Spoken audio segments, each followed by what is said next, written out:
তারেক রহমান শপথ গ্রহণের পর থেকে আমরা দেখতেছি যে তার ভিতর কেমন যেন একটা সেলফ কনফিডেন্সের অভাব, এবং এবং বিভিন্ন বিষয়গুলো তিনি নিজেও ব্যাখ্যা দিচ্ছেন না যে কেন হচ্ছে, কিভাবে হচ্ছে, কোনো ব্যাখ্যা দিচ্ছেন না।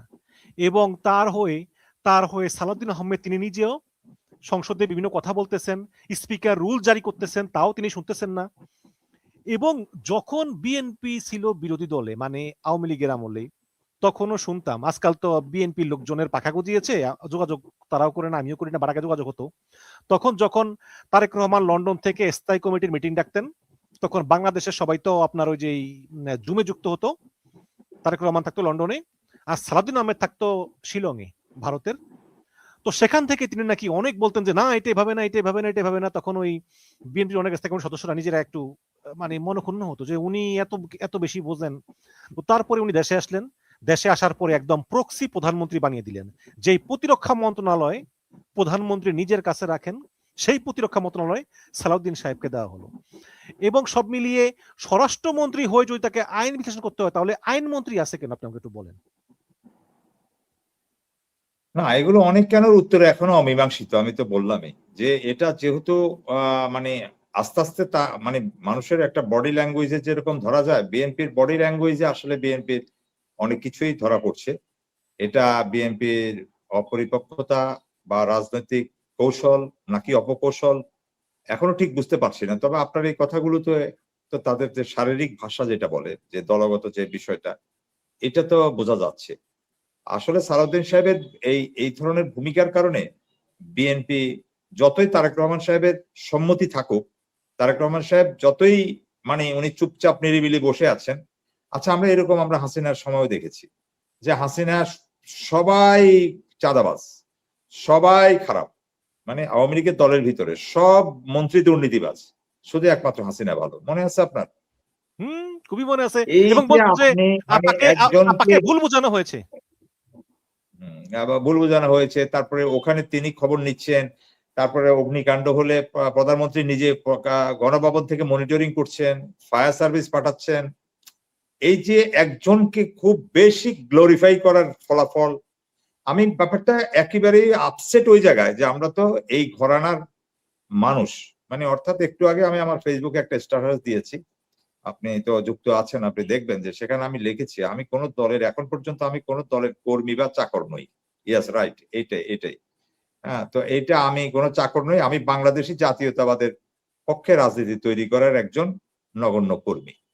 তো সুতরাং আমি এখানে বুঝিয়ে দিই, আমি তো ওইভাবে আমরা জাতীয়তাবাদ বলতে গেলে তো আমরা বিএনপি কে বুঝবো, বা বিএনপি যে রাজনীতির যে কৌশলটাতে এখন যে চলে যাচ্ছে, কথাটা একটু কঠিন হলেও আমাদেরকে বলতে হয়।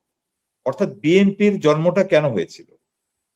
অর্থাৎ 1975 সালে আমরা ইতিহাস পড়ে যতটুকু বুঝতাম যে একদলীয় বাকশাল কায়েম করে রক্ষী বাহিনী কায়েম করার পর আওয়ামী লীগের শেখ মুজিবুর সাহেবের মানে শাসনকে দুঃশাসনে যখন পরিণত হয়েছে, যখন মানে কিশোরী যুবতীরা রাস্তায় অথবা বাড়িতেও নিরাপদে ঘুমাতে পারতেন না রক্ষী বাহিনীর জ্বালায়, তখন বাঙালি জাতীয়তাবাদের আবহাওয়ায় মানে ভারতের রাজনীতির সংস্কৃতি নিয়ে এদেশের রাজনীতি পরিচালিত হতো। কিন্তু যখন মানুষ একটা আমব্রেলা খুঁজছিল, যেটা অন্য রাজনৈতিক দলগুলো জাসদ চেষ্টা করেছে, কিন্তু জাসদের সেই চেষ্টাটা মানে ফলপ্রসূভাবে জনগণের কাছে জনপ্রিয় হয়েছিল, কিন্তু একটা পর্যায়ে এসে কিন্তু সেটা ভেঙে পড়েছে, মুখ থুবড়ে পড়েছে। ঠিক তেমনি যখন 75 সালে শেখ মুজিবুর রহমান সাহেবকে হত্যা করা হলো, তারপরে কিন্তু বাংলাদেশের মানুষ আরেকটা রাজনৈতিক আমব্রেলা খুঁজে পেয়েছে, সেটা হলো শহীদ প্রেসিডেন্ট জিয়াউর রহমানের হাতে গড়া বিএনপি। এখন বিএনপি সবসময় ছিল অ্যান্টি আওয়ামী লীগ, অর্থাৎ বিএনপির রাজনীতিটাই হলো এই দেশের গণমানুষের জন্য, মানুষের আকাঙ্ক্ষা আকাঙ্ক্ষা, যারা আওয়ামী লীগকে পছন্দ করে না, আওয়ামী লীগের কর্মসূচি পছন্দ করে না, ভারতকে পছন্দ করে না, তাদের জন্য ছিল নানান মত পথের মানুষ মিলে বিএনপি। এখন বিএনপি এখন যে জায়গায় চলে আসছে, বিএনপি আর এখন আওয়ামী লীগ যখন তাদের বক্তব্যগুলো এক কাতারে চলে আসছে, তখন আগামীকালকে কিন্তু বিএনপির পরবর্তী রাজনীতি তা থাকছে না। অর্থাৎ আওয়ামী লীগের বিরুদ্ধে মানে তাদের রাজনীতির বয়ান তৈরি করা, যেমন শহীদ প্রেসিডেন্ট জিয়াউর রহমান এবং বেগম খালেদা জিয়াকে সাফল্য এনে দিয়েছিল, যেটা আমরা স্মরণই করি, নেত্রীমোদের খালেদা ভারত থেকে আলাদা। কেন তিনি এইভাবে উনি দেশটাকে শাসন করতে পেরেছেন?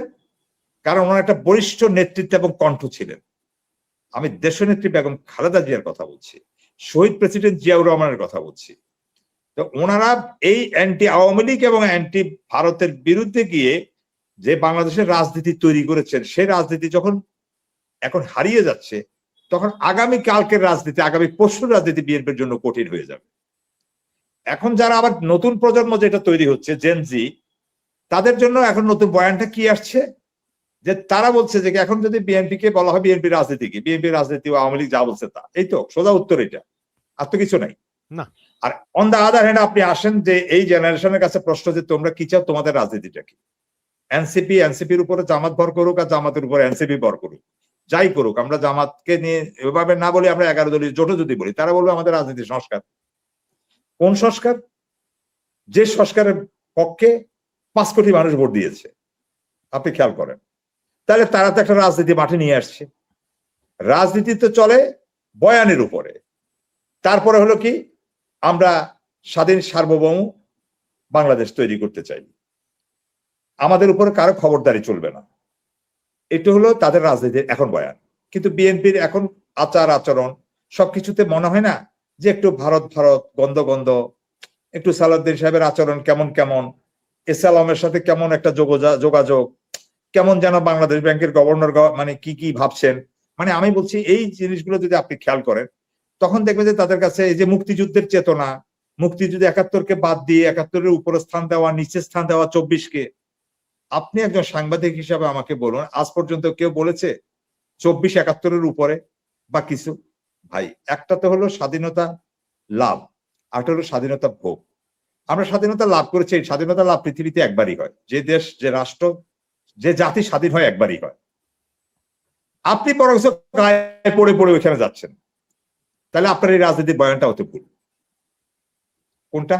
এই যে আপনি 24কে গায়ে পড়ে ইচ্ছাকৃত ভাবে আপনি 71 সাথে মিলিয়ে দিচ্ছেন, কিন্তু যারা 24 করেছে তারা কিন্তু এটা বলছে না। তারা কিন্তু বলছে না যে না আমরা 71 মানি না।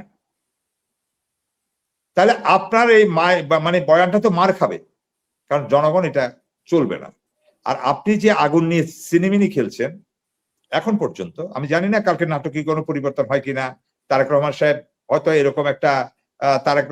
এরকম একটা হয়তো সিদ্ধান্ত নিতে পারেন, যে বলিষ্ঠ সিদ্ধান্ত, যে ঠিক আছে আমরা গণভোট, তারপরে আমাদের জুলাই সনদ, এগুলো আমরা সংসদে মেনে নিলাম। আমি বলতেছি আর কি, যে শেষ একটা আশা ওনাকে দিয়ে হতে পারে, যে ওনাকে গ্লোরিফাই করার জন্য এখন মানে একটু টেস্ট করতেছে আর কি দেশের অবস্থা কি হয়। না হলে একটা সুস্থ মস্তিষ্কের মানুষ এই কথা বলার কথা, আপনি আমারে বলেন যে আমরা ভোট মানি না, এই গণভোটের ভিত্তি নেই, এই কথাটা বলার কথা। যারা ভোট চাইলো গণভোটের পক্ষে, এর পক্ষে, তারা যদি এখন এই কথা বলে, তাহলে তারা কি সুস্থ আছে? নাই, তারা জনগণকে অসুস্থ করার জন্য এই বয়ানটা আনি হাজির করলো। আমার কাছে মনে হচ্ছে এখন পর্যন্ত, আগামী 1 ঘন্টা পর কি হবে জানি না, এখন পর্যন্ত মনে হচ্ছে যে এটা তারা টেস্ট করতেছে, যে জনগণের ফালসটা কি, সব দিকের প্রতিক্রিয়াটা কি হয়। শেষ মুহূর্তে তারেক রহমান সাহেব একটা স্টেপ নিতেও পারে।